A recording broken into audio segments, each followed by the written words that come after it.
Ciao ragazzi, benvenuti e bentornati.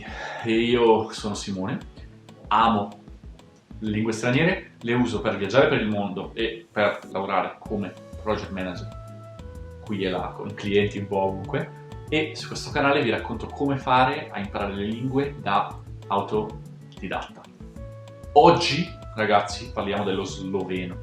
Io ho iniziato a imparare lo sloveno perché ho vissuto per un bel po' di tempo a Graz in Austria, che è super vicino alla frontiera, al confine con la Slovenia. Quindi andavo spesso in Slovenia ed ero stanco di poter soltanto ordinare il caffè, ordinare la birra, no? Kava prosim, pivo prosim, no? Volevo comunicare un pochino di più con le persone. Quindi ho iniziato così a studiarlo, l'idea era sviluppare un livello abbastanza base, proprio per poter chiacchierare un pochino di più. Poi mi è piaciuta molto la lingua, in realtà ho iniziato a studiarla un po' di più. Adesso onestamente probabilmente ho un B1, non parlo molto bene lo sloveno in realtà perché l'ho studiata per un po', ma non ci ho messo proprio la solita costanza che invece metto nello studio delle lingue. Più in generale l'ho preso un po' come un gioco. Allo stesso tempo però mi è piaciuta così tanto che ci ho investito più tempo di quanto inizialmente avessi in mente. Ad ogni modo, come fare a imparare lo sloveno? 1. Utilizza quelli che io chiamo i cliché, ovvero non stare a studiarti tutte le tabelle con tutte le declinazioni di tutti i nomi, che è una cosa esplodi ed è super noiosa, no? Ma cerca di impararti delle frasi fatte dove aggettivi e sostantivi sono già declinati nel caso corretto. Questo ti aiuterà tantissimo e ti aiuterà soprattutto a interiorizzare tutti i casi, ok? Io lo sloveno in realtà, visto che già avevo fatto questo lavoro con il russo dei cliché, l'ho studiato in maniera un pochino più tipo, ah sì, più o meno il caso è questo, più o meno simile al russo, no? È per quello che dico, l'ho studiato abbastanza velocemente, però senza fare troppa attenzione né precisione al modo in cui declino gli aggettivi e i sostantivi, perché aiutandomi col russo nel, non lo so, 90% dei casi è molto molto simile, però è un esercizio super super utile. Punto numero 2, vai in Slovenia. La Slovenia è di fianco all'Italia, ragazzi. Ok, certo, se vieni dalla Sicilia il consiglio inizia ad essere un po' più complicato, però se vivi in Nord Italia o anche in Centro Italia sono, non lo so, qualche ora di macchina e sei in Slovenia, quindi è veramente facile andare in Slovenia, praticare la lingua sul posto, chiacchierare, soprattutto comprare libri. Io ragazzi, il mio libro che ho comprato di sloveno l'ho trovato in Slovenia, non l'avrei mai trovato in Italia, probabilmente l'avrei trovato online, però in Slovenia hanno delle librerie splendide a Lubiana con veramente un sacco di materiale per imparare la lingua. Quindi ti fai un weekend, puoi chiacchierare un attimino con le persone, ma soprattutto ti compri un paio di libri utili per imparare la lingua. Poi torni a casa e ti studi lo sloveno, che è veramente veramente utile. Punto numero 3, utilizza in modo massiccio YouTube, ragazzi. Utilizzatelo davvero tanto, perché i contenuti purtroppo in sloveno non sono tanti, sono davvero pochi, e dei pochi contenuti che ci sono, trovare contenuti interessanti è ancora più difficile.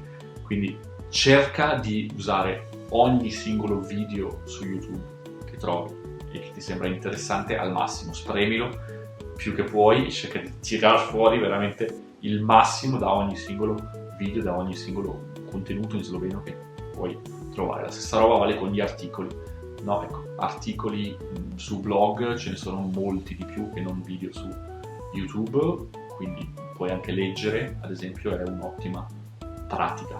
Quindi usa massicciamente tutti i contenuti che puoi trovare, perché essendocene pochi è bene usarli bene.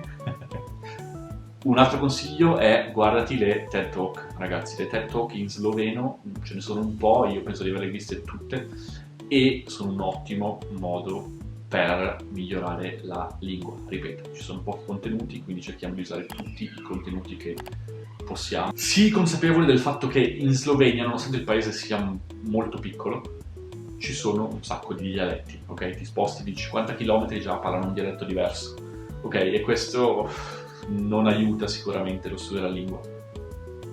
Da quello che è il mio punto di vista, i dialetti non si differenziano così tanto dall'essere incomprensibili.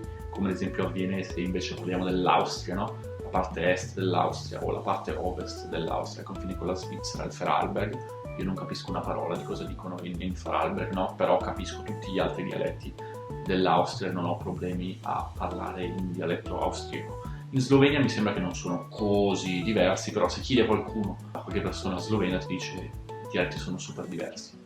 Non lo so, sicuramente è bene indagare un pochino, quindi o quando andiamo in Slovenia cercare di andare in regioni diverse per parlare in modo diverso, o a livello di contenuti online ascoltare contenuti di regioni diverse. Se ascoltiamo la radio, diciamo, nazionale o la televisione ufficiale slovena, ovviamente parlano in una forma un po' più standard. La gran parte dei podcast che si trovano online sono prodotti a Lubiana e quindi parlano quello che è il dialetto di Lubiana. No, se non sbaglio a Lubiana dicono noben per dire nessuno, quando nella lingua ufficiale si dice nobenega.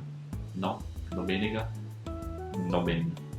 Se c'è qualcuno della Slovenia che ci sta guardando, ragazzi, scrivetemi nei commenti per confermare il fatto, però è un piccolo esempio di come, ad esempio, cambiano le cose. Però il dialetto di Lubiana è così parlato, ovviamente perché è la capitale, che questo noben in realtà è quasi standard, da quello che ho capito oramai, anche se non è nella lingua ufficiale. Un altro consiglio che vi posso dare, ragazzi, è quello di utilizzare tanto i podcast. Ci sono un sacco di contenuti podcast. Secondo me ci sono più podcast in sloveno che non canali YouTube, perlomeno per quello che sono riuscito a capire e a trovare. L'unico problema, purtroppo, di nuovo, è che onestamente la qualità audio dei contenuti in sloveno è veramente pessima.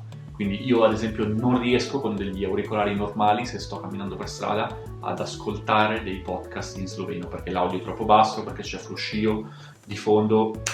Ragazzi che producete contenuti in sloveno, vi prego, investite in un microfono un po' migliore, investite in, non so, un audio editing, qualcosa, perché vorrei davvero consumare i vostri contenuti, però in particolare per chi studia la lingua, no? Se l'audio ha dei problemi, se non è chiaro, se è registrato male, si fa fatica a consumare un determinato contenuto. Ecco perché quando registro il mio podcast ho un microfonazzo di quelli top, perché deve essere assolutamente chiaro e l'audio deve essere assolutamente pulito, perché a differenza magari di YouTube, che uno se lo guarda dal telefono con le cuffie magari a casa o in un altro modo, specialmente i podcast, uno si mette le cuffie magari in palestra, fa qualcos'altro, oppure cammina per strada, oppure sta cucinando, sta facendo di tutto, e quindi c'è rumore e deve essere chiaro l'audio. Ci sono diversi contenuti in sloveno.